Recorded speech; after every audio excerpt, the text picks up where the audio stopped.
to the flag of the United States of America, and to the republic for which it stands, one nation, under God, indivisible, with liberty and justice for all. Yeah. First on the list is the public safety building discussion. This is Michael Kelly from KCB Architects, and you want to take over? Okay. Thank you guys very much for having me tonight. It's been a while since we've been here. We were asked tonight to just kind of provide a little bit of an update on the police addition to this building, and basically what happens to the site, the barn, the parking, and areas like that if the construction project moves forward. So I'll start with kind of a brief piece of what we're showing tonight: the police station addition, the barn reconstruction, and some of the issues there. Site modifications, and then we'll talk about potential next steps and schedule. So 2 years ago, when the world was a little different, we started the study of the site of this building, some amenities and things that we're interested in being upgraded in the township building itself, and looking at the police station. We had many meetings with your group, Mr. Granger, and the police department to go over their needs and what was best for the township. We coordinated police spaces as well as township spaces, and particularly focusing on best practices for that police department. What they have now, what's a little, let's say, very undersized, and some of the things that they need moving forward with the new reimagined police force and police department. So we created a little model here kind of showing the existing buildings, the existing larger barn here in the middle, and access to public works. There's a lot of different things that are going on the site. Now, obviously, the township functions, the township building that we're sitting in tonight, the police functions that are in the other end of this building, as well as public works. So there's a lot of people coming and going, a lot of things happening on the site. What we see is a bit sometimes of kind of crossover, overlap of police and secure spaces that we might want to address in any type of a building addition, any type of site reconstruction. So we have public coming in on the public side, we have police functions that are happening really primarily on the right-hand side here, but oftentimes the public is parking in this space as well. They're kind of coming through the township building, either coming through the hallway there, which they're not really supposed to do, or coming in between the barn and around. So there was some issues with the existing conditions on the separation and proper separation of public areas and secure police areas. And then you throw in public works, which are constantly coming and going, big dump trucks and all kinds of work that they're doing, and making sure that they're safe on the site, the police are certainly safe on the site, and the public kind of coming and going on the existing site. So, as I said, a lot going on. There's really no secure police entry, an area just for them. There's some crossover between, as they're bringing in people for police activities, we'll say. There's really no area where, at least in this building, there's, we'll say, a little unsecure areas where public and private spaces are kind of colliding. So not only in the building, but on the site as well. We wanted to make sure that the public knew where they were supposed to go, security and emergency vehicles know where they need to go. So that was kind of the initial analysis of the site. And we said, all right, let's see if we can't find a way to very clearly make a public side and a private side. Private side being police and public. We worked with the police department and a lot of the knowledge that we have of doing a lot of police design in the area. And analyze their existing space, which is this kind of really light blue space here, is the only area that's existing right now just dedicated for police. It's about 500 square feet. There's a shared area here, which is really kind of faculty lounge, areas for lunch and things like that. There's a little bit of storage going on there, but really the only police space that is just for them is about 500 square feet. Even if you factor in the 542 square feet shared space, you're still about 6 to 7 times too small. It's very, very small. Even as small as the department is, even in its planned growth, which I believe was like 10 to 12 or maybe 14 officers, which is still a fairly small police force, 500 square feet is the size of an office. That's not really the size of a police station. So there's a lot of functionality that needs to go into the design, the layout, the secured areas of a police station. So we went through kind of size levels. You see on the right here, public, secure, and highly secure areas, and kind of gave a little bit of a graphic representation of that size in scale to the existing spaces there. So you can see things like evidence processing, armory, interview rooms, holding cells, sally ports, things like that that really just don't exist now and need to be their own secured spaces. So working with the police, working with Mr. Granger as well, we came up with a design here for an addition onto the township building that sits here, and then utilizing essentially the existing police area. Basically, it becomes the entire station becomes the lobby and waiting area and an interview room in the new station. So we can certainly go over all of these pieces if you want, but I wanted to kind of jump in and try to show this at a little bit of a higher scale to get started with. The back area of this police station would be on 2 floors. So part of it is a little below the existing township building, and a little bit of it is above. You see that here. So the existing township building is there on grade. The grade actually steps up when you get to the back of the site, back by the barn and back by Public Works. So we looked at utilizing the same space that the police has now for part of that police area, but then looking at a secure area in the rear of the police station, a little bit above that grade, and then building a secure area, basically storage, locker rooms, things like that, non-public functions below that area. We thought that that was the best way to utilize the existing grade, save a little money on site work. So you're actually looking at an area here in the middle where you've got kind of the public side of the police station. You've got a stair and an elevator then that would get you either a half level up or a half level down to the various other areas of the building. But that kept the secure area here. And by very secure, this is where we're talking about sally ports, holding cells, evidence storage, things like that that are extremely important for the police to be able to secure, show that they're securing, showing that they're processing evidence directly from their vehicles directly to an evidence storage area. So that was a way that we could get them in on grade and into that very secure area. And rather than growing this footprint of the building that much larger, we just kind of come underground here with some of the secondary uses like you mentioned, storage and restrooms and locker rooms. So this is just kind of massing out what that might look like. Here, that yellow line is kind of dividing the township area on the left and the new police station on the right. So the police station can still stay kind of at the same scale. We're just showing as massing right now, pitched roofs. We're keeping this low by digging this area into the ground and then keeping this area above. So this is that 2-story space here. That little triangle piece here is that stair and elevator that links the 2 mid-levels. Massing wise, it kind of stays very nice within the massing and the architecture of the existing township building. Obviously the barn and the other kind of A-frame structures beyond. Here from the parking lot, we can have then very clear entrances of where the existing township entrance is and where the police station entrance is. So we can stay on the ramp everywhere that we came in here tonight, but over on this side, again, with its own entrance, signage and things like that would all be designed as part of the project as well. But we would have a very clear public side to the police station. So if I'm coming to pay my ticket or to file a complaint, I'm coming to the public side of the township area. This is kind of where everybody is coming now, and I'm coming into the police station side. If I'm an officer, if I'm coming in as part of my police duties, I'm on the other side of the building, the secure side of the building.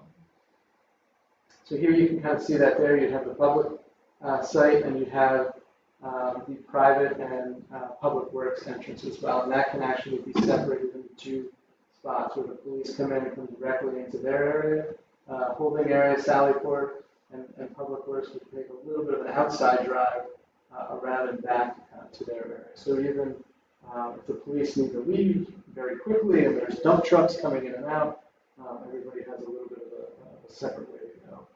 But the public function zone is still remaining in this area. So that's the police station.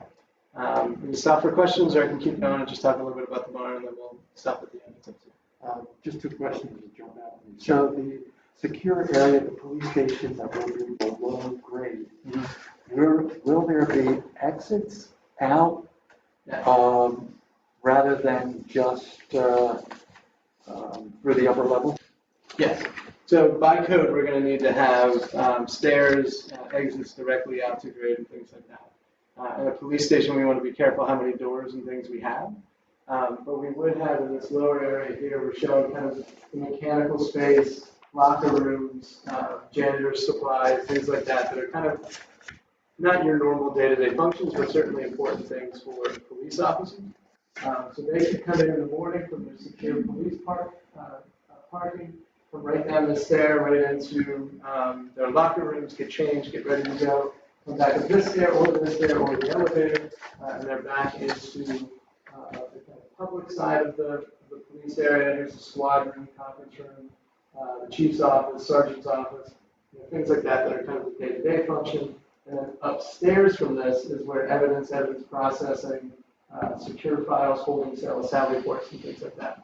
So if I'm a police officer, as I said, coming in the morning, I can come in to the stairs and down. If I'm bringing in someone that needs to be detained or evidence that wants to be processed securely, I can come into the drive here and directly into the sally port. So a sally port is like a garage for police cars. They can drive right in, close the door. They then have direct access to processing. If they do have somebody with them, they can come to processing, they can go to the interview room, or if they're being detained for a little while, it's a holding cell.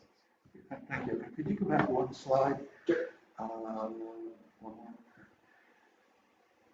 This is the before. So. Okay, so that's good enough there. So if we're going to look center towards the top, there's a bump out from the barn that sort of obscures the visual of where the police building is going to be. I don't know if you're going to address this or we're going to have someone else, but if that bump out is gone, it kind of opens it up more. Is that a consideration? Yeah, the barn's a whole big question. Okay. So we're going to talk about that next, but the bump out here and the bump out down here are both things to kind of consider whether they make it to the next round or not, okay. As far as part of the reconstruction of the barn. Thank you. So, into the barn. We looked at 2 different groups had looked at that. The first was we have a structural engineer in our office, and then we asked a separate structural engineering company to come out and take a look at the barn. We had actually had a couple of different barn restoration companies come out and take a look at the barn as well. The structural components, basically the things that are holding it up, the trusses, the columns, and things like that is in poor condition. It's 200 years old. It's done a great job. You can see the areas where some of it is starting to separate. So there's some concern there. The roofing framing is not really sufficient to hold anything up other than what it's already holding. And even there, it's waving a little bit. So there's a couple of pictures here to share. You can see here structural members that aren't even really resting on the beams that are trying to support them anymore. You can see here areas where the roof framing is racked, and that's kind of why the roof is waving a little bit as well. So there were a lot of questions about, hey, we'd like to put solar panels on the roof. Hey, we'd like to enclose the barn. Hey, we'd like to do a lot of different things. We kind of saw this as the barn in its current state is struggling. So there's a couple of options. You could save that. We could restore it and kind of keep it up, meaning it'll just stay the way it is. You know, I wouldn't put solar panels or anything on the roof. It would never be enclosed in conditions. You know, storage and things like that in there would be farm equipment, things like, equipment and stuff like that, kind of as you're using that now. Even parts of the floor in there were starting to get a little compromised as well. This is the area where, again, you can kind of see that light gauge roof that's really just kind waving back and forth. So we can try to restore it and keep it up for another 50 years, let's say, but it's essentially restoring it to what it is now, the kind of limited use of that space. Another idea is to restore the ends. Basically, the left and right ends of the stone walls. You kind of saw that in this last. Let's go back to this picture here. You can see the stone with the window. Both ends of the building have that. So one thought was to restore that and then essentially reconstruct in between. So you're restoring the two ends and taking everything down in between. In doing that, you are essentially building a new building, but restoring the two ends. Still look very similar in the fact that it would be an A-frame building. We can talk about what those pieces are in between. But if you're trying to reuse the barn for, we'll say, functional purposes, it essentially needs to be rebuilt. What we'd be looking at there is steel beams, steel construction, light gauge roof. We could insulate the roof if we were trying to condition that space. It's probably never going to be a perfect 72 degrees, but if you wanted to keep the space that at least wasn't freezing over the winter, oftentimes we'll design garages that are trying to stay at 50, so something doesn't freeze, but you wouldn't want to work in there. But that could be an area for police storage, impound lots, vehicles, and things like that. We could rebuild the floors, so you'd actually have that access to the lower level and the upper level as well. So you would have a much more fully functional storage space in there to reuse. But to try to ask the existing conditions to do any more than they are, it's a struggle. Just to keep it up, there's some upkeep and a lot of restoration to go on inside with all those wood timbers and things like that. If you're trying to restore it, one of the suggestions and one of the ideas working with one of the barn restoration guys was keep the two ends, gut everything in the middle, and we'll rebuild. So there was that idea of kind of reconstructing. So stabilize and repair the stone end walls, rebuild the interior, create 2 floor levels so that we could have vehicles on the upper level. So that floor, even on the upper level, would be very robust. Right now you can see areas, and it's wood, it's 200-year-old wood, it's a place that's rotting. So again, you can kind of store some things in there, but if you're looking to put a car in there, the existing floor would not hold it. The roof structure would be able to hold something if you're looking to put solar panels or have more of a load that went on top of it. And again, restoration companies, and that's one of the things you're going to talk about tonight, could be interested in actually salvaging the wood members if they were scanned and essentially could have them almost at auction. Like somebody could come out and say, "Hey, we'll deconstruct the two ends. We want all of this wood timber." And there are companies that could possibly look into that. So that's a little bit of the story of the barn. Do you want to talk about the barn further? And the last part here was just about the how and the schedule for construction. So in any effort, we're going to have a lot of people and a lot of construction trucks and contractors and people working on the site. This is the area that we're talking about here with the police station.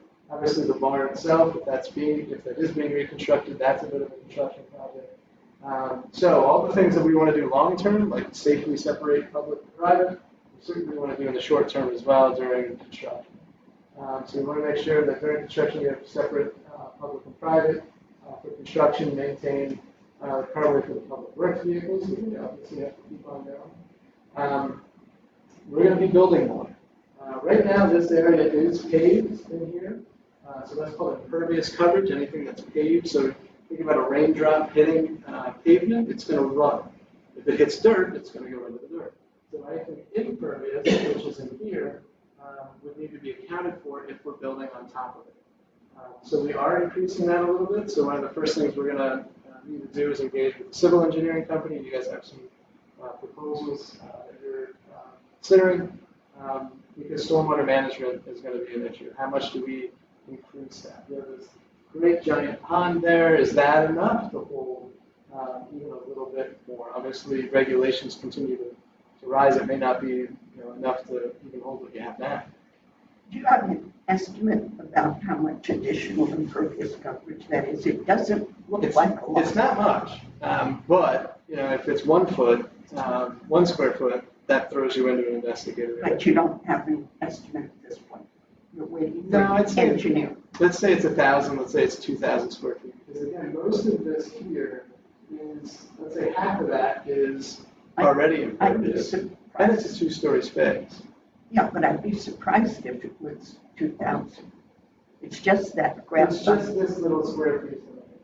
Yeah, So even if it was 1,000, you know, that's not much, but we have to make sure that in 2022 numbers, your existing can accommodate for it. have you given any thought to natural roof that would We can look absorb at some that. of If that? that is, if it's a green roof, then typically that's a flat roof. So that the shape of that, the style, that's going to look a little different. In most municipalities, you can get partial credit for a green roof, because a green roof is essentially trays. I'm not looking for credit, I'm looking for infiltration. Right, so if it's a green roof, what makes it green is it's essentially trays of sedum, of dirt and flowers and plants. I heard somebody explain it once, if you ever have like a hanging basket and you water it and put too much water in it that comes out of the bottom, that can still happen on a green roof. So if we get a big rainstorm, it could saturate all that and then start spitting that water back out. And that would be part of your engineering design to be prepared for that. Right. So But that's where if you have 1,000 square feet of green roof, a lot of municipalities are going to say, well, that's equal to 1,000 square feet of grass. They'll say maybe you get 10% of that, or 20%, or something like that, because it will absorb a lot of water, but in a big, heavy rainstorm, which is where everybody's most concerned, it at some point would start rejecting it back out and I becomes. get indirect credit from, that was confusing to me. I'll let them ask their questions, but, so you're saying I get 10 to 20% credit, you mean that I wouldn't benefit from the whole 1,000 square foot of roof? Because it's you still have a rubber roof underneath. You're putting All right, something that can absorb a nice little rainstorm, but if it's a but big when we storm, get one of those very big rainstorms, Right. our lawns can't handle them anyway. Lawns are almost as impervious as concrete. So I'm just trying to understand, but we'll have No, another I chance. understand what you're saying as well. I'm just saying that's how most of those, and it's not even a local thing. Sometimes it's county, it's NPDES. Anytime you're using a certain, you're disturbing a certain amount of area, all of those things have to be recalculated. So it can help. It may just not offset everything. Sorry.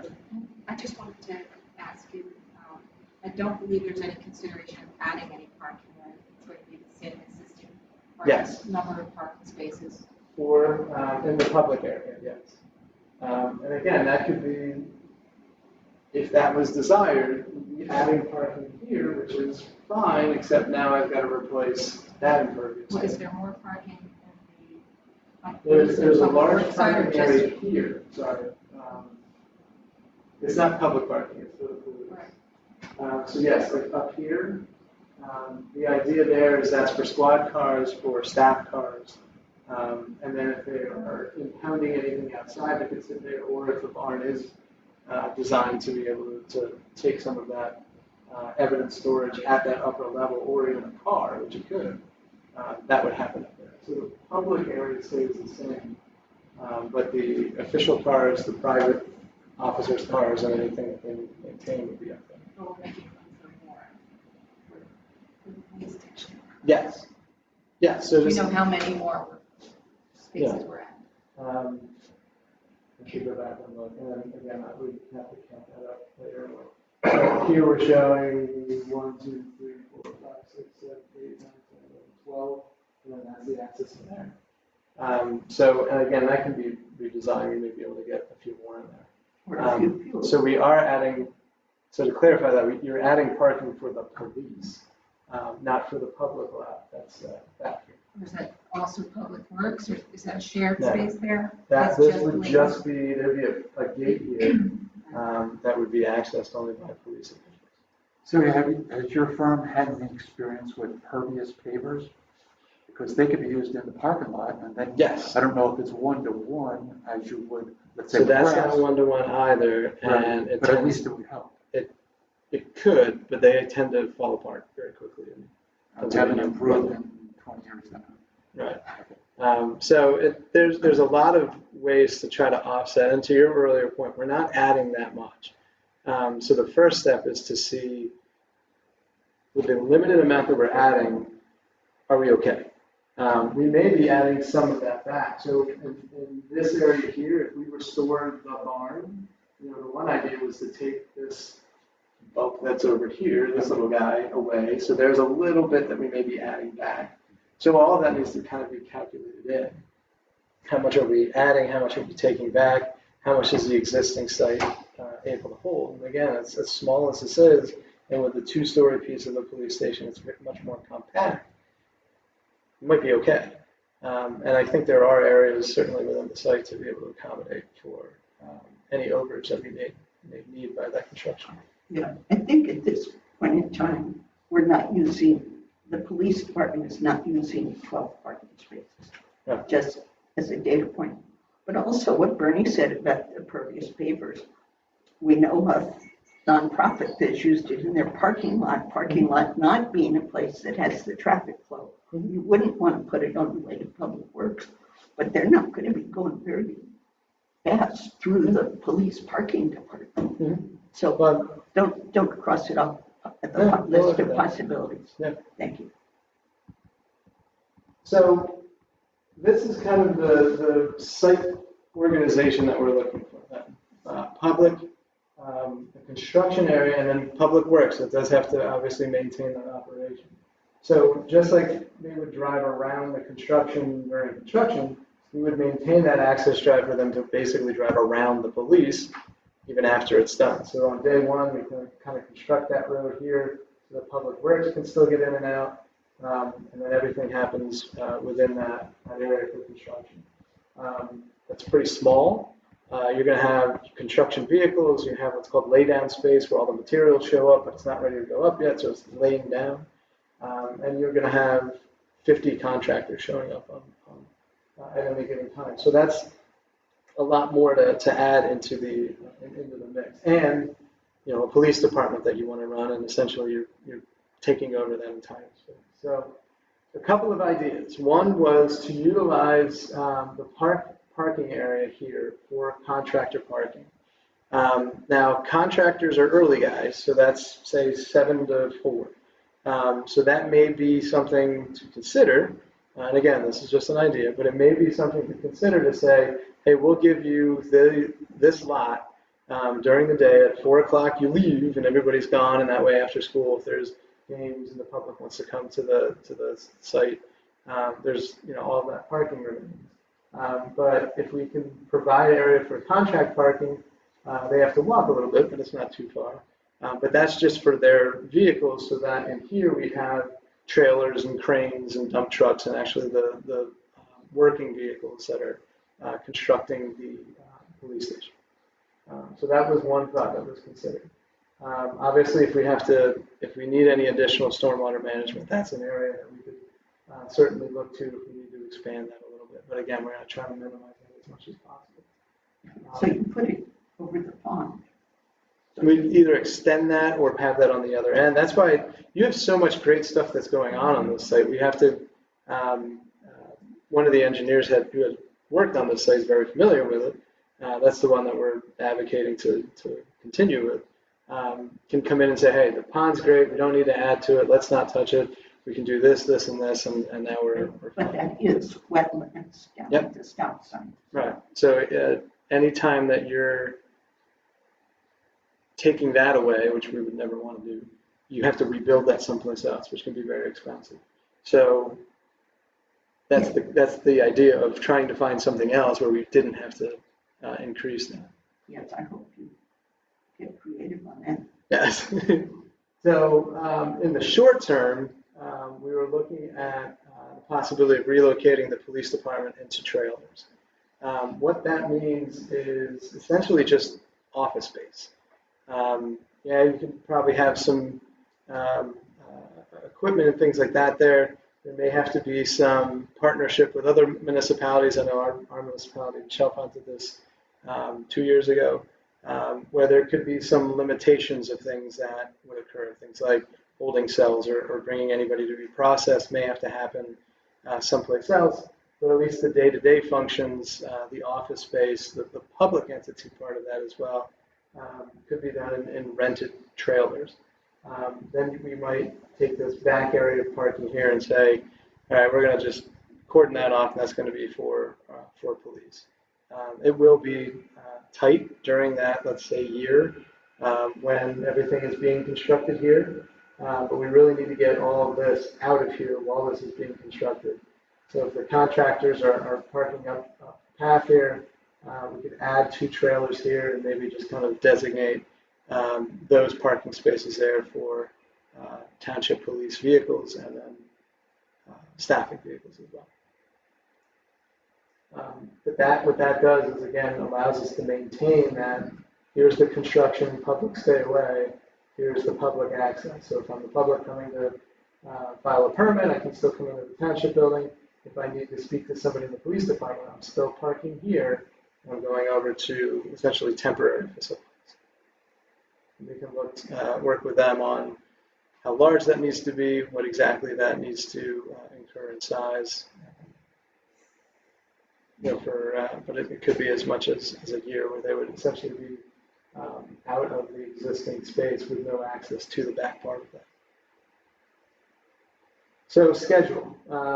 We had said before the first step is to hire a civil engineer. So we need to reevaluate the site, talk about impervious coverage, talk about stormwater management.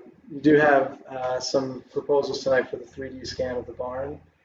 If that is something that's being considered, hey, we know that we can keep the 2 ends, let's rebuild the middle, but we want to maintain or try to reuse the components of the barn. There are companies that have provided their proposals to scan that, to document all of that. And then that's kind of the summer. And then starting in the fall, we're up and running on the layout of the police station. Obviously, with the chief, he thought the police station looked good 2 years ago. You got to make sure you still have the same positive thoughts, and kind of update that, and then work with you guys on a building committee, looking at not only the barn reconstruction but the police station as well. So those would be next steps. I think that's it. Oh, wait. So that gets us into next year, completing the design of everything. Bid the project next summer, start construction the fall of 23, to wrap up January of 24. It's a very ambitious schedule from That's not very fall to January. Yeah, Do you that think should be it January means 25? Yeah, that should be I January. like 25. 24 much better. As soon as it's all January of 20. But yeah, you're looking. That's January of 25. So basically, the year of 2024 would be the year of construction. But starting much sooner than that with the barn work and removing the yellow shed and stuff. So we'll be under construction of some kind for several years. Is that? It depends on how much you're doing. The yellow barn would have to come down right away as part of step 1. If the barn reconstruction is part of the larger project, all of that can start together. Even the most efficient and kind of least expensive construction method, even for the new building, is steel. So we would have a steel package for the police station itself, the extension, the 2-story piece, and a steel piece for the barn reconstruction. So they'd get in, take the yellow bar down, stage, get in footings, take the middle part of the barn down, make sure we solidify and maintain the 2 end pieces, and then the crane shows up for several days and erects the steel not only for the barn but for the police station as well. So I don't think estimating that, I'm sorry. I'm just going to ask how long our police we're going to be in the trailers. Is that starting fall of 23 till the completion? Yeah, I think that's about at least a year to be conservative. Again, with site work and building that addition, it's not big, but I would plan at least for a year. So you're estimating that, of course, it would be less expensive if you did all the steel and crane at one time. But is there any advantage to get the yellow building out, get the barn done? Because then there's material that's in the barn and the yellow shed now that is regularly accessed by our Public Works Department. Yeah, I When mean, they don't have that place for that stuff, the longer it takes to get the barn functional again, it's just an encumbrance. So what kind of coefficient of difference is if we do one first? If we try to get the barn done faster? if the barn was done first, if it's two different packages, it tends to be a little more expensive only because it's two different groups. So the contractor that's already there and building everything could certainly bid the next project, and maybe there's an advantage there. But it's in public bidding, you're bidding it twice, building phase one and phase two. If that works better and functions better, then that's okay. Is it likely that we're going to find a contractor to build the police addition that is also really skilled in restoring old barns? Yeah, I think the barn restoration piece is going to need some specialty functions to it, even as a general contractor. But most, and the way we can write the specifications for the barn restoration is to ensure that that is achieved, especially if the existing wood members of the barn are going to be reclaimed. If a demo guy comes in and just says, take it down, I agree, you just take it down, that's nice and easy. But if it's being reclaimed, and we say it needs to be reclaimed and categorized, and everybody needs to know where it needs to go, they're going to need to hire somebody that's more of a specialist to disassemble all of that. And then that general contractor is responsible for the integrity of the two end pieces as well as they're building all that. So the larger the project, the more attractive it is for construction companies. Again, there's a little bit of economy of scale of buying a steel crane once and erecting two things versus doing it, taking it down, leaving and coming back. That's something that we need to get into with you guys about. So we'll need to see the sort of cost benefit analysis. Yeah, we can look at that. Because if on day one you lose the barn and the yellow barn, there's a lot of stuff that's displaced. So is that? But the yellow building is never coming back. Right. So, and then as soon as you want to start the barn, it has to be empty. Mm-hmm. So there's a lot of things need to move. And we'd have to look at the sequence of getting the barn done. I don't know that you could get the barn done and maintain that while you're building this. Yeah, I'm not envisioning And that. then switch it to Did I hear construction. someone we were going to utilize the space at Opelani for some of this? John. Maybe John can answer that. Yeah, the Public Works Department and Police Department have been making strides in moving equipment from the existing site over to the facility at Opelani Park. You recall one item that has to be done at the park yet is to have two garage doors constructed at the one end of the building. We've got a contractor to do that. He hasn't started work yet, and that will be the area where the police department can store their stuff.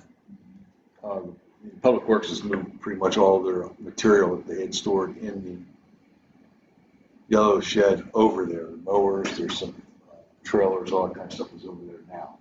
But we feel comfortable, unless the chief can state otherwise, that we can store whatever's in those two buildings at Opelani Park.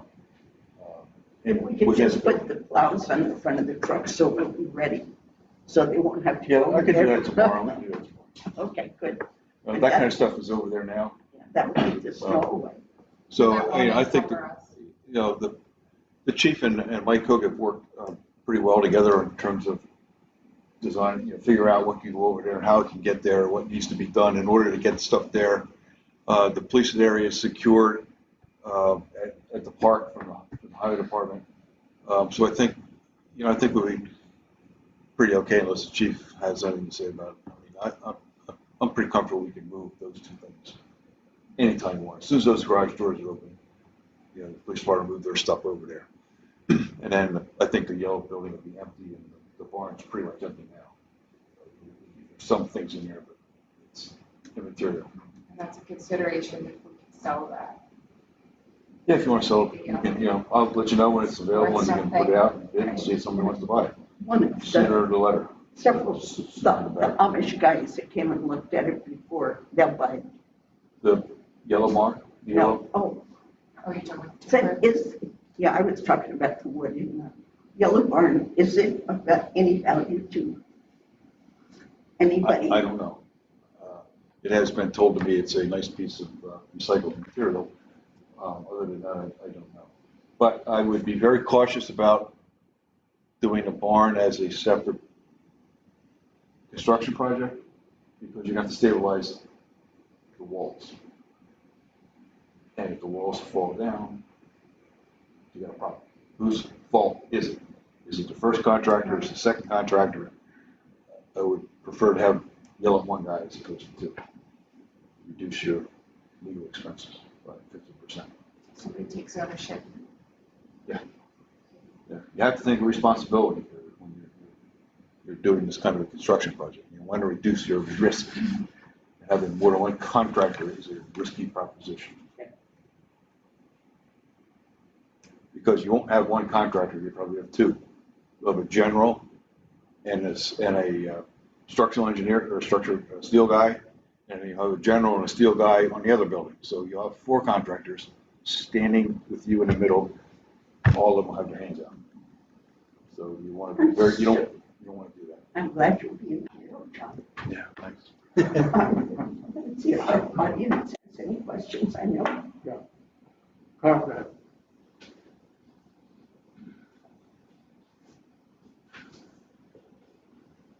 So I don't know, a couple of things come to mind. I know this has been talked about for a while. One of the things that I'm going to ask is, have you considered the upper field, it's the unimproved field off of Nailhorn? It's a flat spot, easy to build, easy access, won't encumber over here, build the police station as a standalone, then take the barn down and remove the old barn. There's no point to that barn. There's just no point. There are lots of barns around. It'll never be used as a barn. It will never be used in agricultural fashion again. So this is all semantics, and it's not of any particular import as barns go. It does not represent any particular rarity. It is one of many hundreds of barns in the area. So it is such a constrained bit of ground, and it is going to be expensive to deal with. There's a lot of concrete under that. We don't know how much. I'm pretty sure there's a fair bit that's been added over the years. It's structurally a challenge. It's self-limiting. Anything you do to that or future expansion, somewhat. This is an example of this property was encumbered from day one for design. So why continue to that encumbrance for the future? It's bad design. Design, you want to allow for expansion. You want to allow the future to happen. We're mitigating that opportunity by leaving that building there for anything other than a fantasy of something in the past. I have a lot of interest in old buildings, but this is an example of this doesn't belong here anymore. It's a stack of stone. So take that off. Then you don't have an impervious cover problem. You've got overwhelmed. You can still overcome. You already still have that. Build the police department as a standalone. So this functions. That's being built over there, completely separate. Then the department moves when it's time. The road department can have where the yellow barn is. They can have where the existing barn is. This can be done in stages. You've just dropped the costs considerably, and I mean an order of magnitude. It's a very big difference. When you have a single plane on the ground, a pad on site, you can build whatever you want on the concrete pad. You can rearrange the space inside for offices, holding cells. You cut the floor and move the plumbing. Everything else is absolutely movable. We don't need a green roof. It's structurally very expensive and difficult to build. Impervious pavers, fine. It's not the application for that. If you're going to try to work here, you put everything under the existing parking lot. Again, expensive, much more efficient, much better long-term use of the dollars and environmental. But as far as the functionality of this township, leave the department where it is, build the department over there, annex the property next door, move out back here, new ground, build the department, standalone, access it from the road. Then this building can still expand. We still have that opportunity out here. Where the police department is, or the showers are, there's 700 feet with the showers and the police department. They can now be offices in the future or storage, whatever you need it for. There's the future. Your site work is minimized. It's so much easier. It's so much cheaper. There are a lot more contractors who will be interested in doing this job. If you split this up, do that barn as its own project, get rid of that. That's in everybody's crawl here. They want to get that space. I get that. Move that on. It's very expensive per square foot to deal with that barn. Tear it down. Build a new police department. They can function where they are. If they're underway up there, they know psychologically that's moving, everybody's happy. And it can be exactly what they want, and it can be outfitted however they want and change for the future. It's going to cost a lot less money than it's going to cost to do this work on this site. I will bet large dollars that way. All right. I think most everyone here knows you and your background, but for those who may not, would you just give us a little update on your bio and as far as historic structures? Historic structures, construction, building. Yeah, what goes a little deeper than that? That's what I did. Sat at this You're table on the for a long historic time, committee? but involved in public stuff for a long time, and it's common sense. If you were given an opportunity, if you're given an opportunity with a raw piece of ground or an unimproved piece of ground versus trying to do it all in here, always goes out there. This is going to be very expensive and unproductive eventually for the dollars and the people using the space. If we were in Manhattan, I get it. If we were in downtown Philadelphia, if we were in, I don't know, Lower Marion, maybe. We're not. We have the opportunity. The ground cost here is much less, and it's much better than this what I've proposed. I would really like to see it say that. I think it would be the right thing. Okay, thanks, Bill. Jim?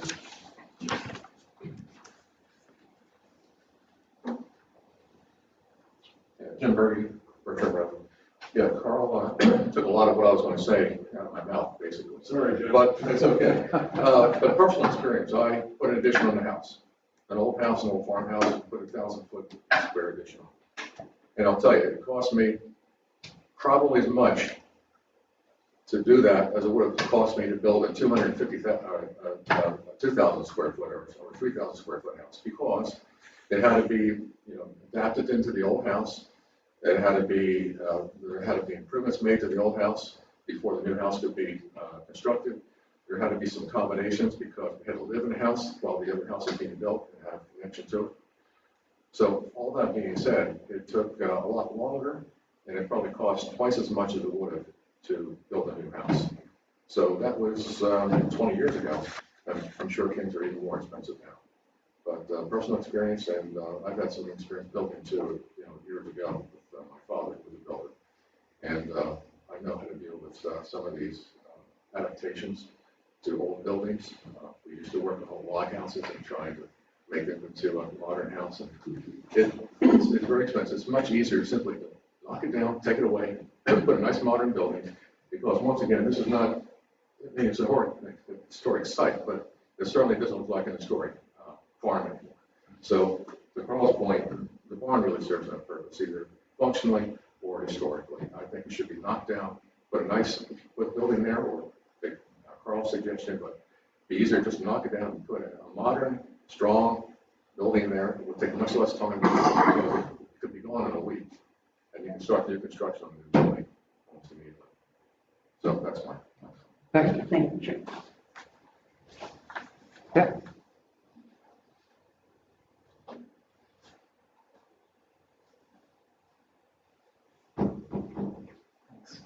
Allen, Ivy Lane.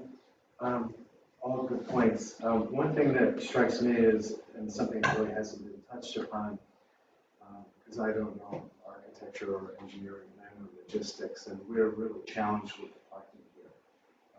We're maxed out, especially when we have big events happening here in the township building, or if it's election day. It's just, as we all know, a real challenge here. Is there a feasibility of utilizing the barn, taking it down, and including some extra parking in that particular spot? It seems like it's conjoined to the actual parking lot there. Can we use that as an overflow area? Just a suggestion. Thank you. I don't know what, John? What is the status of the commitment? Just the name and address, please. Pardon? Name and address. John Eldridge, 1634 Hilltop Road, in Bertrand. Thank you. Resident for 80 years.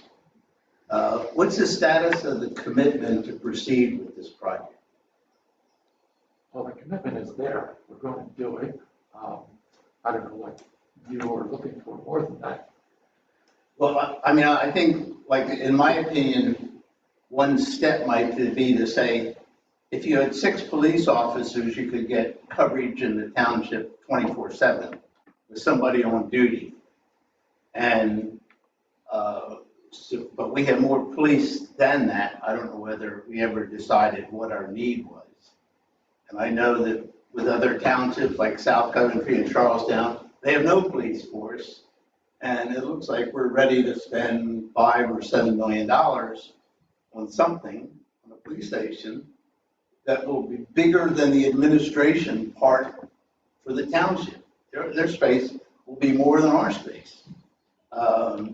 It just seems, it's sort of like a leverage. Somebody created something in their mind.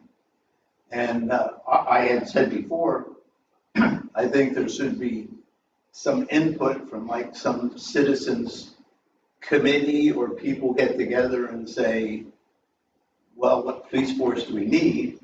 And then what do we need for them?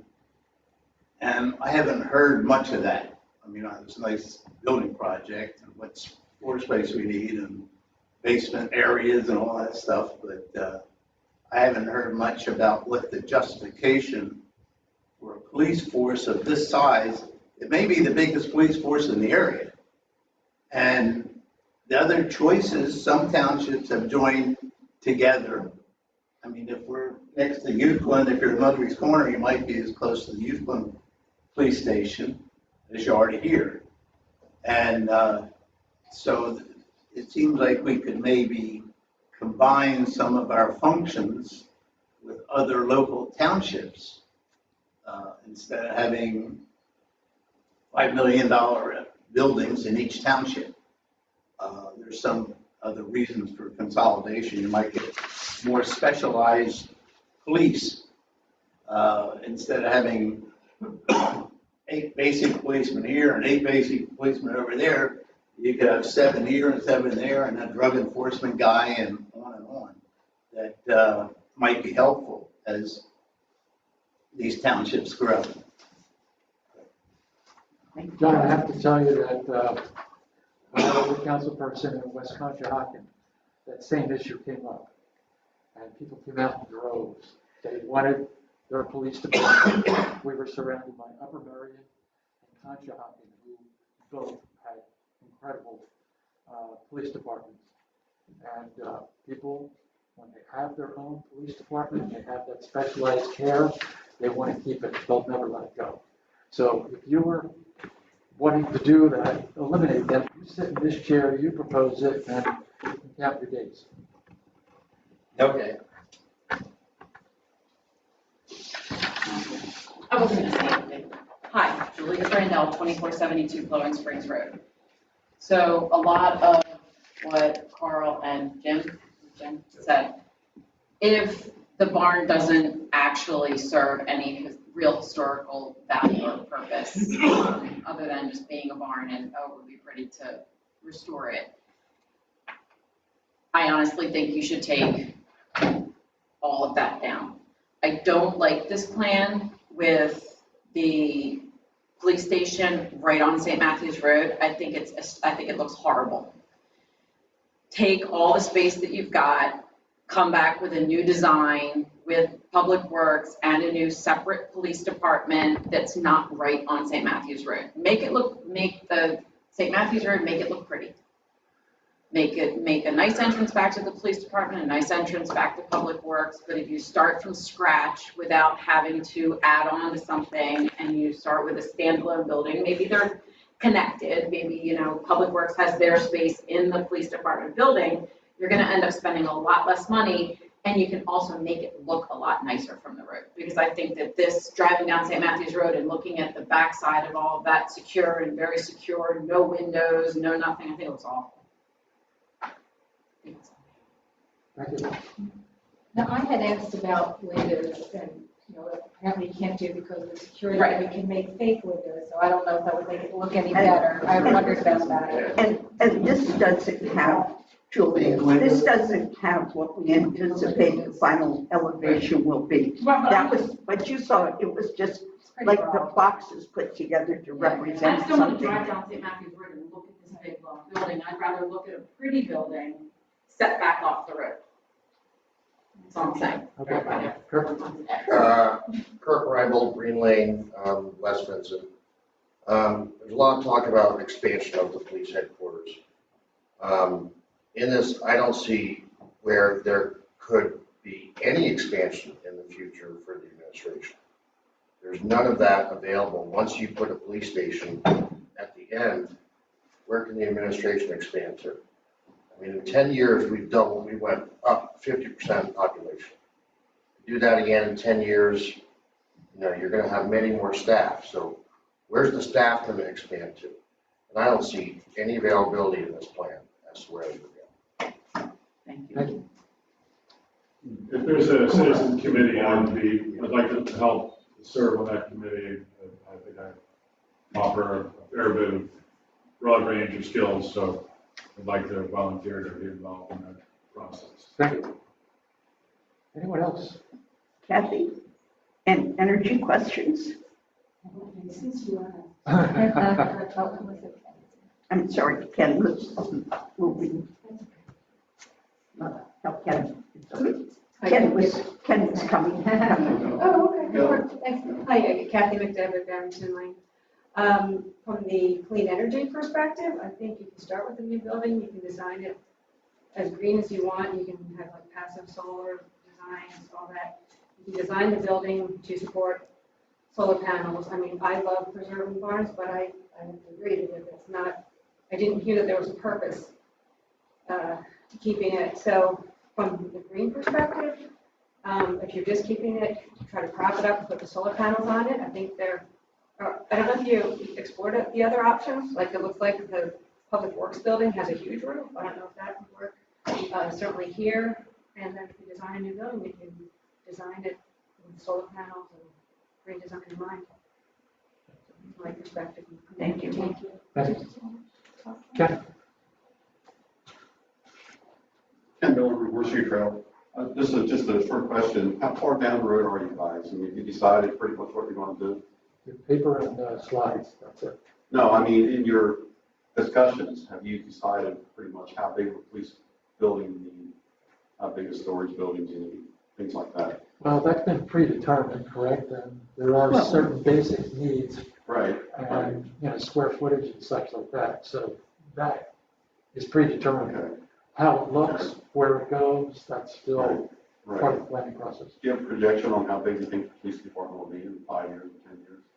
Well, big the chief- administration will be. Chief ran out a little while ago. Depends on the amount of development, really. I don't think we're, But, you know, so I guess that would be a question for, more for open space. You know. How many more residents are we going to get in that time? we did some calculations of available building space for large developments, and we do not project a big increase in the police department. We think that it's a pretty good size, even with another 1,500 people. Well, and my understanding was this plan gave us some room for the police department to grow. Inside what's being built. Yes, it wasn't being built for what we need today. Right. Yeah. Chief felt that it gave him, Yeah. and he felt that it was So- already. You might need another desk or two, but you're not going to need 2 sally ports. You're not going to need 2 evidence lockers. So those sort of things will stay static. Oh, sorry, go ahead. It's easy to add another patrol officer. They work in time. So, there's enough space there for a couple more officers. It's the ancillary services, detectives, at some point in time, you're losing so much time from patrol and investigation because patrol officers are doing investigations that you may want to look at that as an issue. So if you do that, you don't have that position now. So that's a body, that's a space. That's not where the patrol officers sit. That's where you'll add bodies to the department. But even so, you're not going to have, if you need a detective, you're going to need 1. You're not going to need 2, ever. It's just not that big of activity. Most of your activity is going to be in patrol, and you can add bodies, you can add a station to it, and they share. You put 1 desk on, you can hire 2 guys.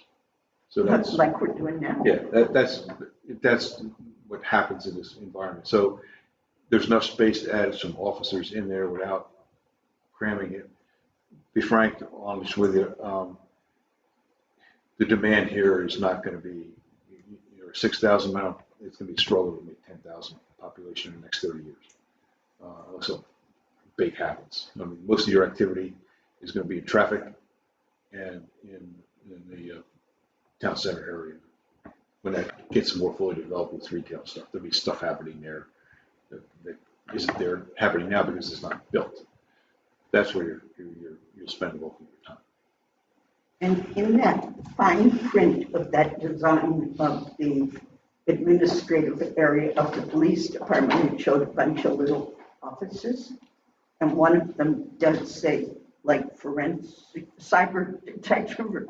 Most of our detective work now is tracking down fraud on the internet. People coming in and say, I just got taken for $5,000, So we do need somebody who's got a quiet place to work on things like that. I just got to take $5,000 on a book fuel in the 2 months. The other thing is, I think they'll tear the barn down.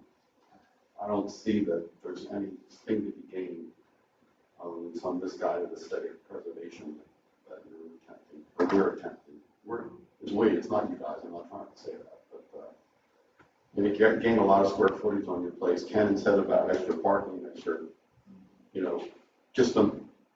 it won't be such a compromised spot. And I agree with Julie about the long, contiguous monolithic structure that's sort of stupid looking in West Winston Township. Thanks for being candid. And, the decision lies with you guys. But we're having this here tonight. Thank you. Just to put one more extra nail in the coffin. I'm not saying anything about the work that was done, it was a good exploration, but when you build a multi-story building in the grade, you have to consider flood, storage of materials, records, all of that. If that's on the first floor, floods can be a problem. You don't want to rely on mechanical systems to evacuate flood waters. You don't want to be in that position. You don't want to rely on a backup generator, on pumps, any of that. And then you've got elevators. Now this is an encumbrance. All of this makes it functionally difficult. I'm not sure how Mike or another chief or department is going to feel about having a detached facility, but I think it warrants looking at. If you get rid of the barn, you have a little bit of finagle room here, but you really seriously want to try to leave them where they are while you build the new. The disruption is going to be awesome for everybody in this building. It's going to suck. So just try really hard. Avoid trailers, expand the parking. That's a great idea. And up top, I know that's used for community day or whatever else, but that ground is available. It just makes sense. It makes sense. Actually, we have to research that. Given that there are deed restrictions on that parcel, I don't know that we can build on the parkland. I think you're right, sir. I don't think we can. So I've made a note to confirm that, but I'm pretty sure the parkland is parkland. So if we wanted to build something, we'd have to take out the pond and put it there. That deed restriction is probably can be negotiated. I'll look into that. Since it's not a tax situation, it's not none of that, I would look into that. Or annex the I neighboring told you, parcel. I told you I wrote down to look into it. Yeah, just, the cost is. But when a you lot say less.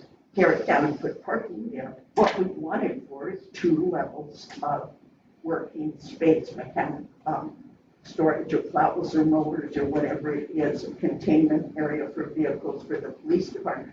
The need for the square footage doesn't go away.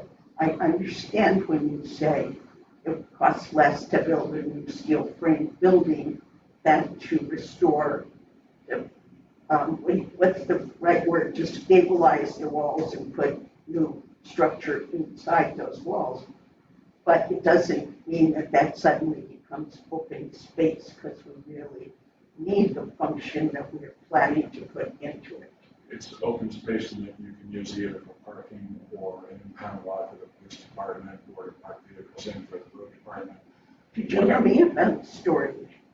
Yeah, I heard you about storage. Yes, and now you're parking cars and vehicles for the road department. That's not putting the mowers away in the winter, the plows away in the Well, summer. we just talked about the Oblong Park, so that was not. Unfortunately, Where the yellow barn is, it's not a big, it's a, with the yellow barn, space, whatever. All I'm saying is, if you're gonna build, I've heard you, Carl. We've been Two-story talking building. about your approach to this for months, right? You've been telling me tear it down, save lots of money, build something new. I'm just saying that in public now, I think it would make a lot of sense, so, and it's confirmed with many other opinions. Mhm. Just like to point out, the whole idea of building into this hill out here, with that flat spot, it's gonna boil a lot of land there. How do you think the historical committee will weigh in on this? The historic committee is violently opposed to anything other than restoring the building. They made that perfectly clear. They were not happy when the board intimated that the barn would be anything other than restored. See, I think they're not interested in it now that we destroyed the integrity. That's what I got from it. They Am would I right like us- about that? No, They I'm not would right. like the township to do anything possible to leave the barn, mothball it, or make it, return it to some previous It would be glory. a 4-to-1 vote, wouldn't it? It would, yeah, and to spend money to detail and record all the details of the barn. Again, if there's nothing of note of this barn that warrants that, to put on a file on a shelf or computer for the future for someone to look at and, oh, it was a bank barn. It was an altered bank barn in dilapidated condition when it was taken down. That's what the record What's will your show. opinion of the reclaiming the timber? Oh, Is there any value to absolutely. that There are timber? companies that do that and put it out to And it's bid. worthwhile. You advertise if you want to demolish the barn, historic structure, there are a number of companies that will just pop up and say, we'll do it.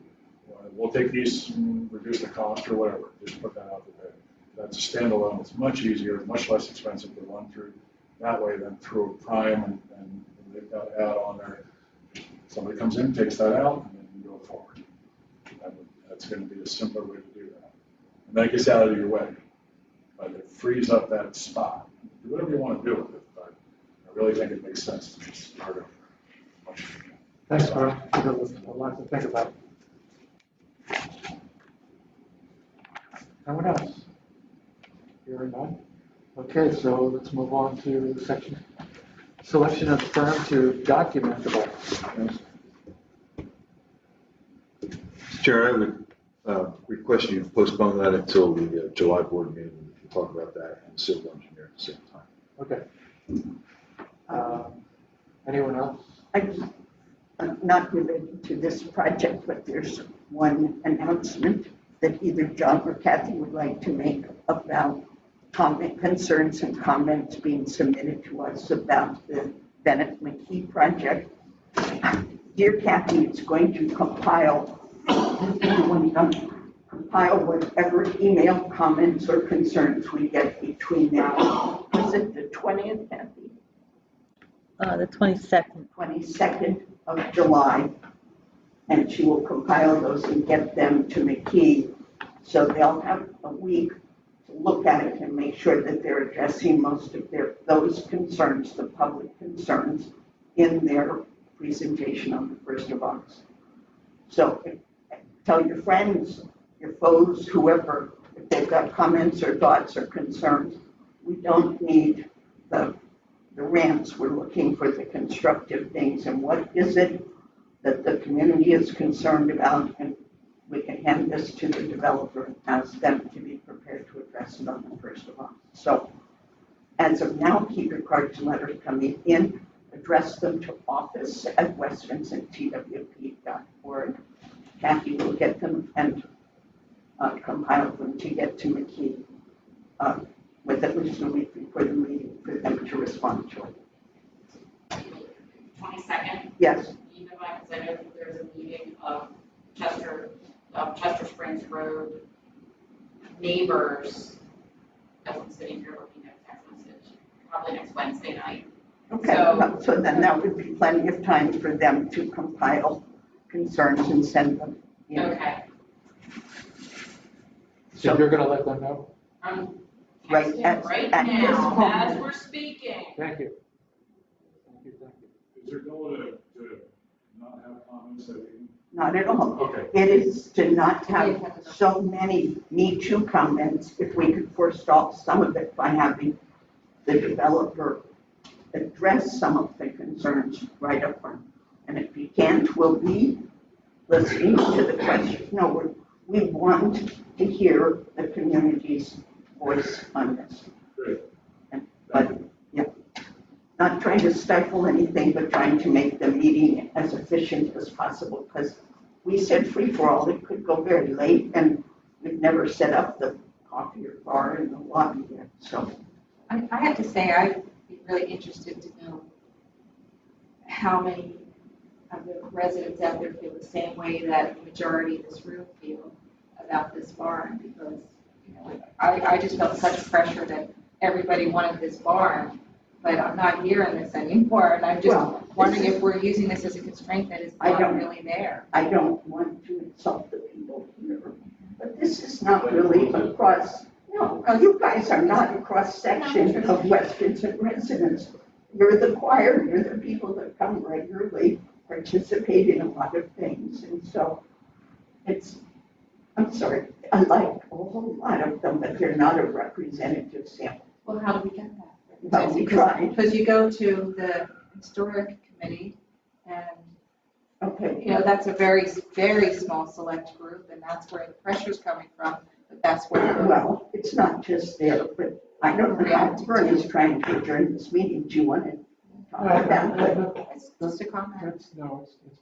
Okay. Like, The calendar. Dan, please. I mean, I'm just saying, if we're going to, before we make a decision on that, based on what we think people want, why don't we really find out what they want?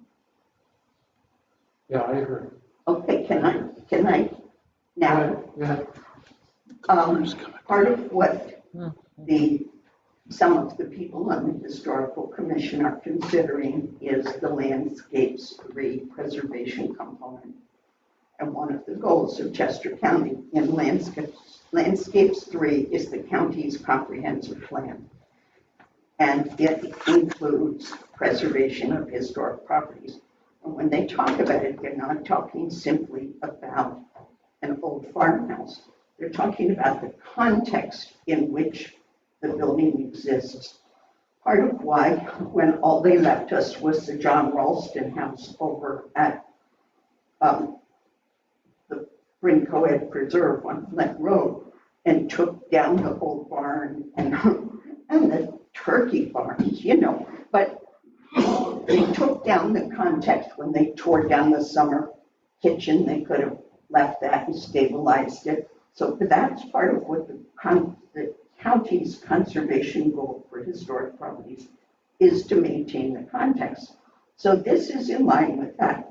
So But there's other aspects of Landscape 3 of course, that could be totally counter to the historical preservation potential goal. but Such as if that was replaced with a very highly efficient, energy-saving building with heavy-duty solar on top that can power the entire area. That's a much different All right, aspect so- of Landscape 3 and actually in line with their climate action plan. okay, so John's So there's pros and estimate, cons. John's estimate on the roof coverage with solar that he's been talking to KCBA about is that solar would energize the whole facility here. The thing that this causes me to think is, can we get county funds to help offset some of if they really want us to be preserving the context, maybe we can find somebody to help us pay to preserve that context. I'm questioning if we destroyed the barn to the point that there's no longer any context. That's where I'm, is it just, are we at the point where it's 4 billion, it's just whatever the, trying to appease someone? if you turn it into a flat box on both sides and take out the character, if we're not talking about going back to the day when it had, what's that kind of a roof called? No, a regular roof like that, which, it used to have this funny kind of roof sticking out of the front of the barn towards 401. There was a projection there. We're not talking about going back to that. We're talking about essentially the footprint that's there. So, Well, can you even move it? Because it sounds like where it is part of the problem. Could you move those stone walls? I have no idea. No, I'm just saying, if that's what absolutely. the attraction is of the stone wall. it's not. Allison's willing to move here and give us all his money, so. But you're missing the point of context if you try to move it. Kathy? Does the square footage of that, does that fit inside of the footprint of that barn if the stone walls was retained as a facade? And could you put the police department inside of that footprint? And where would you want us to put the stuff that, well, so it's true that we've been talking about this for quite a while. It's like, Sarah, wait. Kathy, your question is valid. Michael, do you have an answer? We did do studies of that, of other locations. If you were maintaining the ends and gutting everything in between, you could gut it back to a police station. In the past, the direction has been, it's got to stay this way, we just have to maintain it. So we could certainly look at that. This may get me into some trouble. I personally agree with a lot of the comments and share it tonight, especially when it comes to cost. I mean, what we're looking at and what we are studying, there's a lot of cost to do what you're trying to do and say what you're trying to say and move this over here and do a lot of other things like that. It certainly makes it's more economical to try to do something isolated by itself. Now, if there's no land for that, that's a different question, or if there's another site. If the footprint were just the end walls of the barn needed to be saved, you could theoretically put back anything you wanted in the middle. And if it's 2 stories, maybe there's an ability to have some leftover space for storage and things like that. So we could look at that as well. But that was the original, our first go with where the police station sit on the site. The idea was to remove the barn from the police station. And in those early conversations we've had, I don't think we started before masks, but we did start before we were doing Zoom meetings. And we talked about the value of the interconnection between the departments. And so part of it is the work environment for all of the staff, police and admin side. And that was one of the considerations, is to be able to meet in the kitchen and keep connected rather than to isolate the functions. But it doesn't seem like there is much of an impediment of having just like a little breezeway, walkway, just continue right in. So there would be that connection. We did talk about that too. So I'm not opposed to relooking this. I just wanted to say that there was a lot of stuff that was considered to come up with the concept that we would extend this building rather than make it a standalone. So we need to get the chief and others back in here to help us talk about it. And we will do that. Yeah, and I wasn't part of any of those original meetings, of course, but, one of the things that just comes to my mind with seeing that building together, and even just the way we are currently, I always think about security. Are there security issues with the police and the township building being together? There's ways to do that. You certainly want to make sure that you're maintaining a secure, separate separation, line of separation, and a physical separation, be it a door or something like that. In the connected scheme, that's what we have. So you could connect from one to the other, but there was, electric cards and all kinds of other stuff and passcodes to get in from one side to the other. And so that allowed kind of that shared break room idea because you're connected in a physical building. If it was also on site, you could still have that cross because it's on site, albeit outside. Obviously, if it's on another property or something much further away, then there is no connectivity there. So that's just a different separation, but you certainly would want to maintain that separation internally if we were going with the addition. And then visually, that's why we showed that one from the parking lot. And again, just white masses, nothing designed, but a clear sign that said this is the police station public and this is the township station or township facility public, so that everybody knew from a singular parking lot where they were heading. Could you go back to the slide that shows that admin and secure sort of overlapping stuff? Yeah, you go real fast there. So this was that page, so we were saying kind of left and right. Now, again, if the police station was over there, you could obviously still have a shared parking lot and a clear view of where the police station was. So I'm thinking of one of the ones that showed the internal spaces. Yes. Yep. So back There. And you have an overlay for that? Sure. So that entrance that I was showing was right here. So the word police was right there. So you come in, there's a toilet there, there's a lobby, there's a walk-up counter. This is the public side. This is a very secure door because this is taking me into the police station. That tends to be an interview room there. So if I'm coming in to meet with a police officer, that person can come from the public area, the police officer can come from the police side. So there's a whole bunch of levels of security in the police station as you go left to right.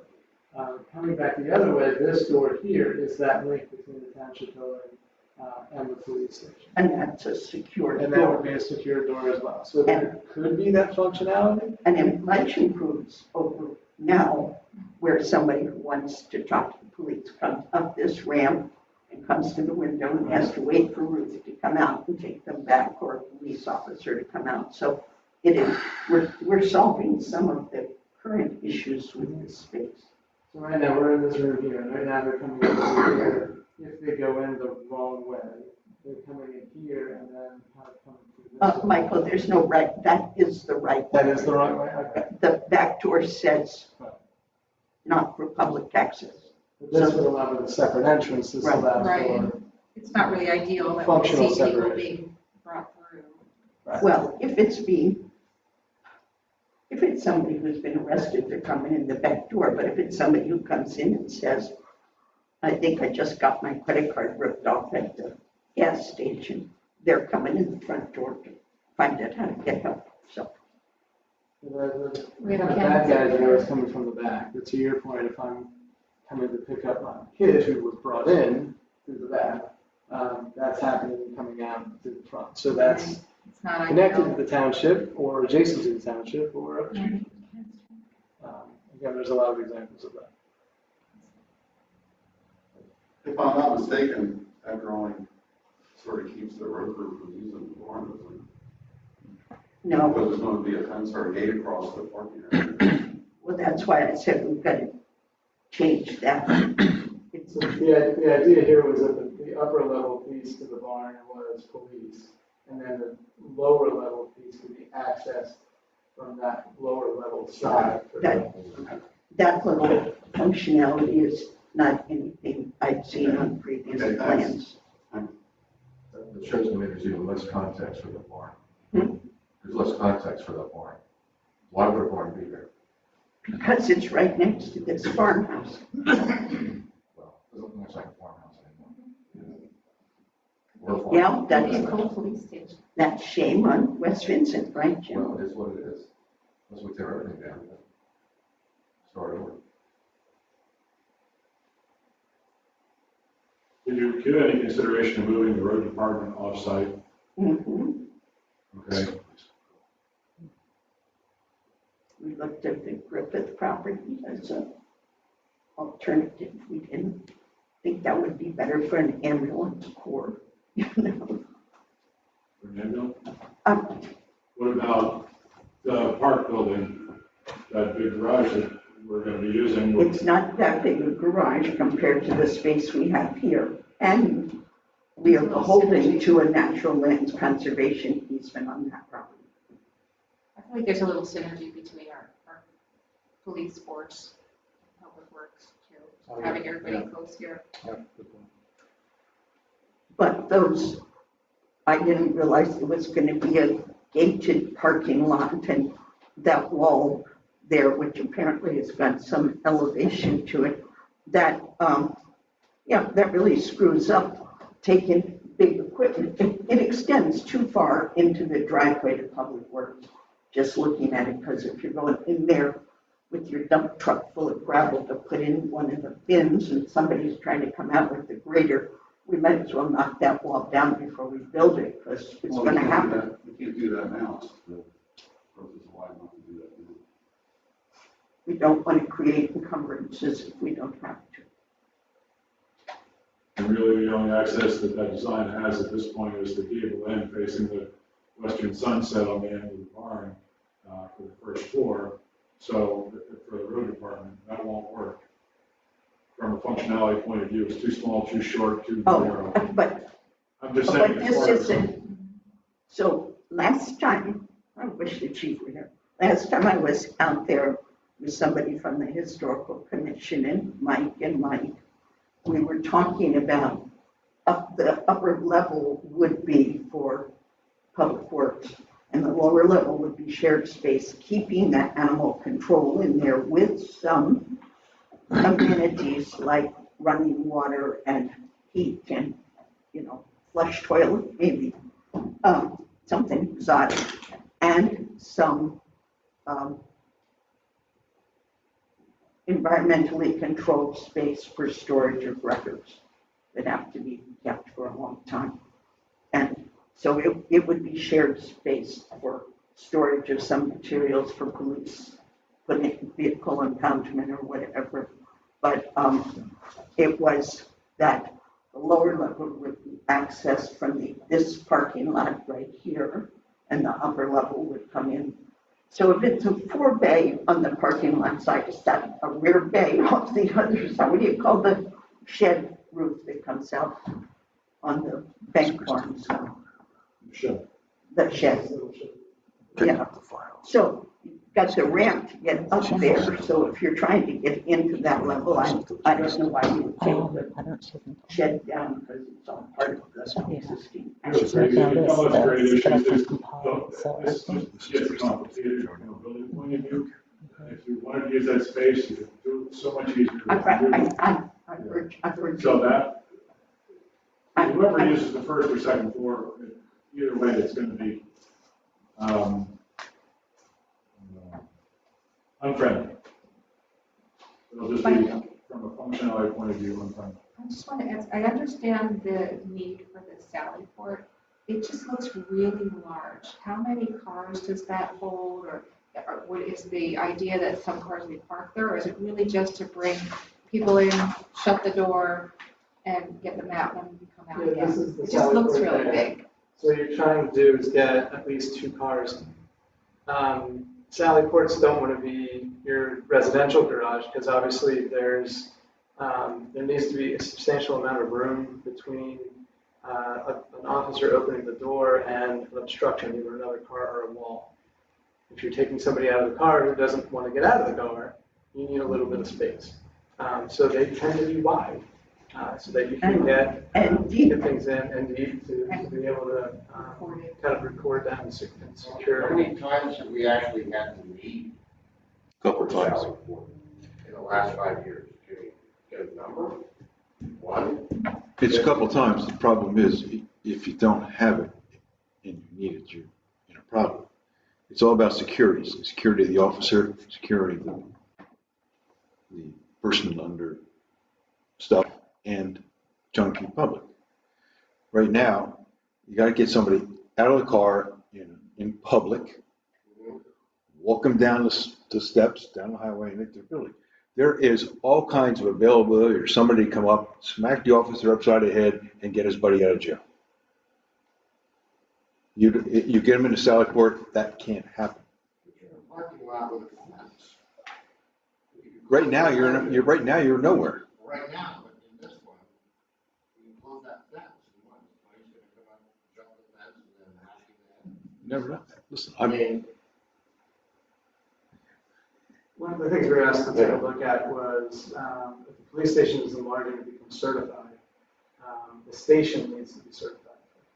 The existing station is not, and there's a number of things that we need. So Sally Port, anytime that you're going to have polling cells, that is an attribute to it. Now, how big the parking lot is out front, those are things that can change. Whether that, the parking lot is fenced in is nice because they're trying to maintain and keep away the officers' cars and things like that. But those types of facilities, holding cells, evidence storage, all of those things that they don't have now. Things that they do. So this was really kind of the minimalist, that first slide that showed all the little squares on that. I mean, just that is what's needed, 6,500 square feet versus the 500 to create just that baseline acceptable space for One question, how does the public access the police? If this So- is needed? In this idea, they're still coming from the parking lot, and they're coming into essentially that end of the building here. So they still have a public side from the public parking lot into the police. And that's where Ruth's office would be. So there were some choices made there to maintain that connectivity between the township. There was a way to keep the public entrance here versus this side. If it was someplace else, it could still be accessed from that parking lot.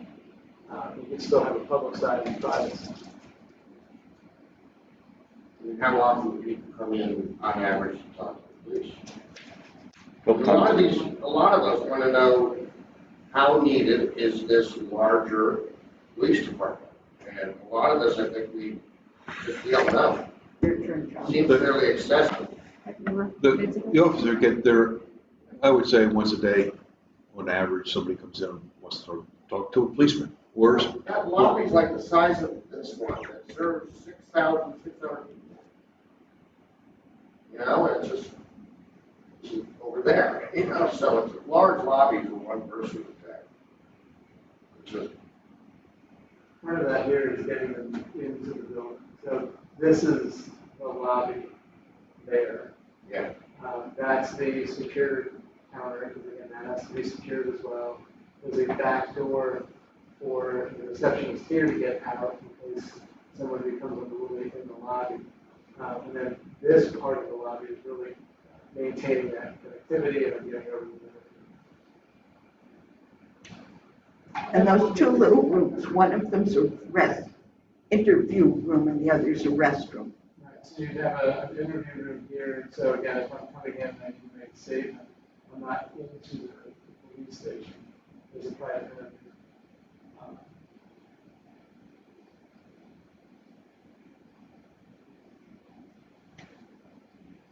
I don't know if you've been back to visit Chief at all, but I don't think there's any question that he's in a closet and everyone's on top of each other and you can hear from the back room. It's a really, really cramped space, and when they are interviewing, they might have someone change next to the, it's really not a good situation. I mean, they definitely need more space. I think that's not a question. Yeah, It's not up to speed at all. It applies. extremely, in our opinion, it's extremely small element adjustment. There are a lot of security concerns that are for the officer, but it just isn't. To me, it's embarrassingly small. It's unprofessional. What, kind of, granted, nobody created this. The numbers grew. And so now we have to move forward and do something. And quite frankly, give them the professionalism they deserve. We're not going to go back to not having the police department. That's ludicrous. It's not going to happen. Nobody that's voted has any problem with expanding, modernizing, upgrading, and secure the new police department. Well, Please I don't was, take the message away that somehow somebody here wants to move it the way it is. I didn't hear that at all. I wasn't suggesting that. I was Just to get on the record, that's all. Oh, okay, that's, all right. I was just, what I was just saying then was that to do away with the police department. Right. Without question. We really need to give them what they deserve. And, we have a logistics problem, granted. We can work that out. It's a big nut. We do have the funding to start. We can't get the funding for the long term, and we need to think about this community for 30 years down the line. There's been a lot of great ideas that come out of it. Quite frankly, personally, I think that we need to rethink, thanks to Carl, Jim, for setting us on straight about the barn. Yes, we're going to have some opposition. We've done a lot of work already. My personal feeling is I think we need to give it some more thought, time, and I'll let the other two supervisors here chime in. And I think, Dan's point about the size of the Sally Point porch, I think we need to look at that space, not that space, but all of the space to see if there are things that could be tightened up a bit. But if it's going to be an encumbrance in 10 years because we did it now, we'll be sorry. So we have to take time to look at it and just say one car in the Sally Point, so.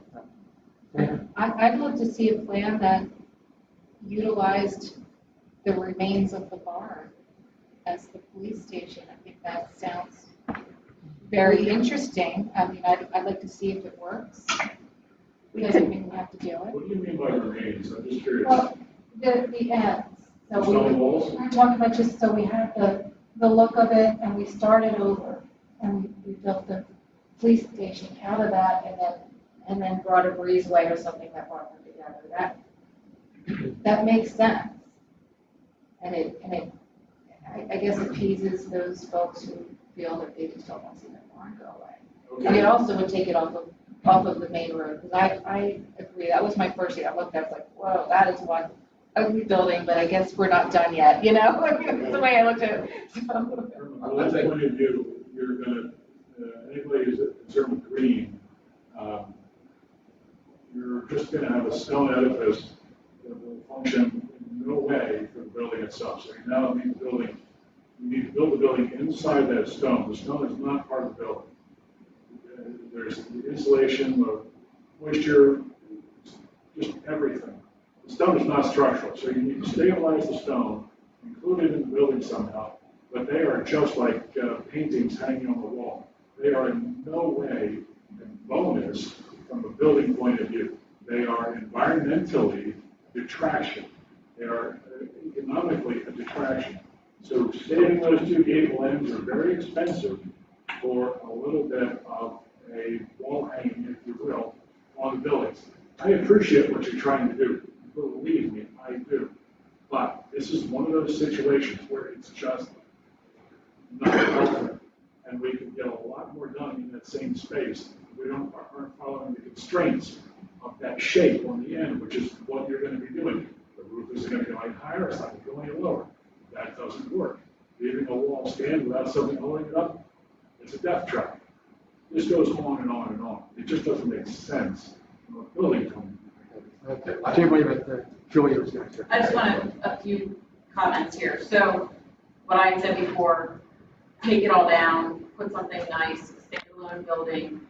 What it's really gonna come down to is, like Kathy said, if you do a standalone building, you can make it green. You can make it as green as you wanna make it. That's gonna make that group happy. If you take it off the road and make it more aesthetically pleasing, it's gonna make all the people that don't care so much about the green or anything, that's gonna make that group happy. But ultimately, if you wanna make everybody happy, you spend as little money as you can on the building, because it's the taxpayers' dollars that you're spending. So, and everybody in the township is a taxpayer. So you have to come together with all of these plans. And what we talked about as far as the building being historic, and, you know, those people, everybody here says, tear it down, start over again. I think when everybody's automatically gonna say that, it's just like open space. Why aren't we protecting all of our open space? We should be doing everything we can to protect our open space. We should be doing everything we can to protect our historic buildings. But when it comes down to it and they're presented with the facts, and this is how much it costs to do these things, maybe they're gonna say, maybe that's not as important as I thought it was to do that. Maybe it's right. Maybe this is the way we should do it versus this is the way we should do it. And that's why we're at the planning phase, Right. where I'm saying, can we look at some alternate plans? And if it doesn't work out, it doesn't make sense, and you say that, because I have to take what Kathy and Kirk are saying to heart, that this is our opportunity to really make a real lasting change here. But Jim, Redesign could save money. Yeah, to my point too, their point was my point as well. But I think it's, you have a fiscal responsibility to look at the two alternatives, to build a modern, energy efficient green building versus preserving something that probably has marginal value in this community for preservation. Those who don't really see it, care about it, when it's all behind these other buildings. So I'm talking about the context again. But to Carl's point, you're going to have to, you know, make an old building into a modern building. And how much more is that going to cost? So I think you really need to do a cost analysis between the two alternatives. Of course, to come up with a reasonable approach that everybody can agree, and any sane person can agree to that. This is probably what we ought to do. For this. That's a fair chunk of change. oh, Great, great. No, I'm sorry. No, you're good. I don't want to interrupt the flow. Yep. So, at a minimum, we need 6,500 square foot addition.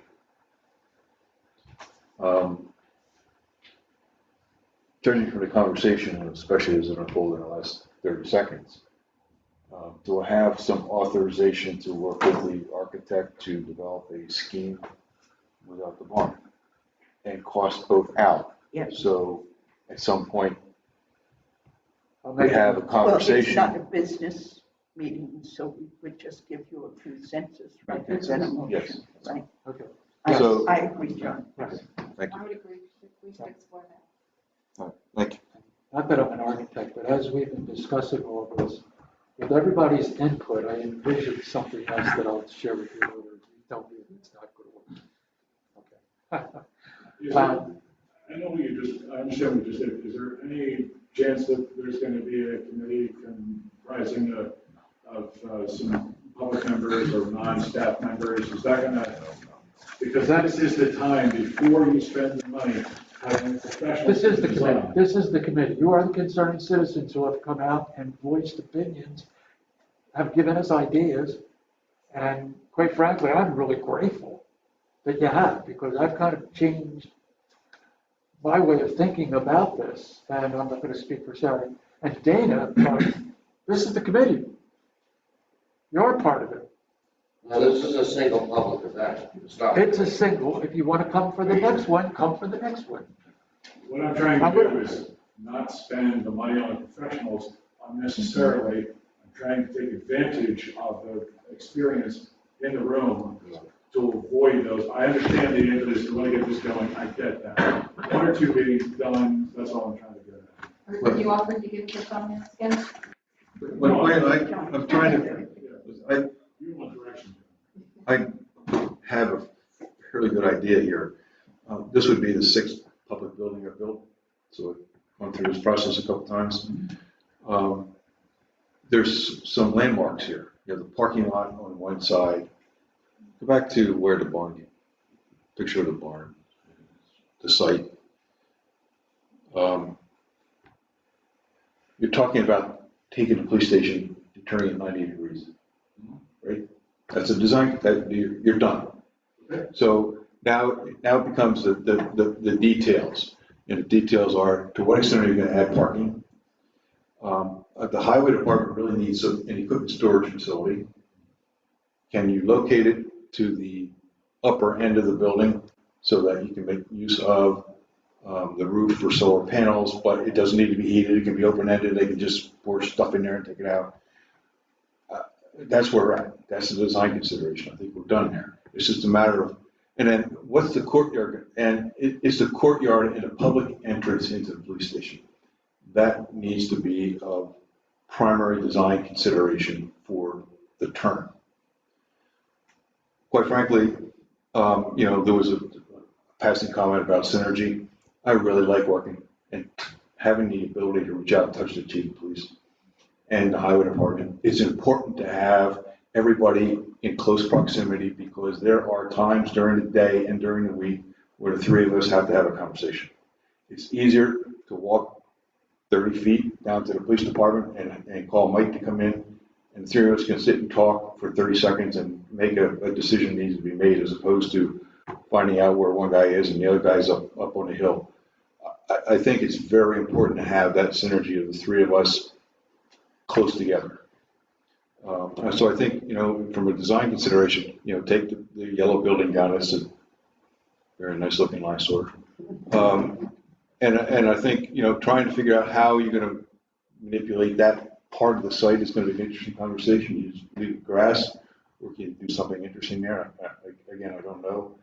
But I think, you lobby almost, you're talking about a continuing structure with the administration building, the police station, and the public works garage, almost in a singular building. It looks singular from the outside, because when you have the storage building from the highway department, it could be between the police department and the public works garage, very close to it. You have two walls already built, put a roof over it. I think and they need when you look at their operations, they need more space for material storage. You go out there, look, there's piles of stuff out there all around. They need more space for that. They need more operational space in the public works department. Storage of material and equipment. Is there any room to expand beyond that fence up? Nope, that's a hill. That's the park. The park is right there, and its elevation is 20 feet. Changes right outside the fence line, almost immediately. Have you contacted the neighbor about buying the adjacent parcel? No. Certainly looked at it. It would solve a lot of problems. Oh, yeah.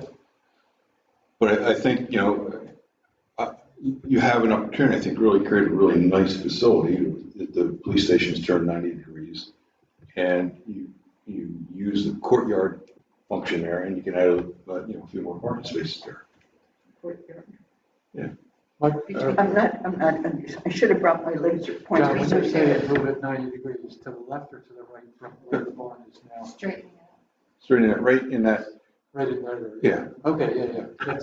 That's it. And the courtyard would be where the walkway is now. The courtyard would be the word. Wherever the public entrance into the police station is, would be a small courtyard. Some concrete and some stuff. So that's eliminating the barn, just moving it 30 degrees to the left, and then bringing it down towards the walkway now.